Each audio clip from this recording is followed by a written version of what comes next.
చంద్రబాబు గారిని పొగిడింది, బ్యానర్ వచ్చింది. పవన్ కళ్యాణ్ గారిని పొగిడింది, బ్యానర్ వచ్చింది.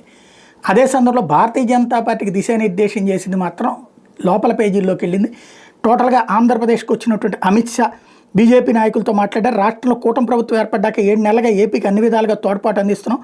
జాతీయ రహదారులకి నిధులు, రాజధాని అమరావతికి ఆర్థిక సాయం, విశాఖ ఉక్కు పరిశ్రమకు ప్యాకేజీ, రైల్వే జోన్ ఏర్పాటు తదితర అంశాలు ఉదారంగా వివరించాం. వీటిని ప్రజల్లోకి విస్తృతంగా తీసుకెళ్లి వివరించండి అని అమిత్ షా సూచించారు.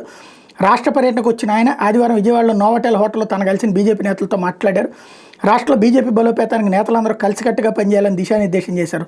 తిరుపతిలో వైకుంఠ ద్వార దర్శనం టోకెన్ల జారీ కౌంటర్ దగ్గర తొక్కిసలాటం మీద కూడా షా ఆరా తీశారు. ఈ ఘటన వెనక కొందరు అధికారుల నిర్లక్ష్యం ఉందని, ఇది అనుకోకుండా జరిగిందని నేతలు చెప్పారు.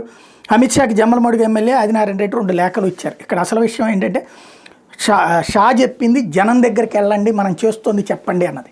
ప్రస్తుతానికి ఇప్పటికే పార్టీ కార్యకర్తల్లాగా కాకుండా తెలుగుదేశం కార్యకర్తల్లాగా వ్యవహరిస్తున్నటువంటి భారతీయ జనతా పార్టీ ఎమ్మెల్యేలు నిజంగా ఆ పని చేస్తారా, ఇది మనం భారతీయ జనతా పార్టీ వల్ల ఇది జరిగిందని జనానికి వెళ్ళి చెప్పగలుగుతారా, చెప్తారా చూడాల్సి ఉంది.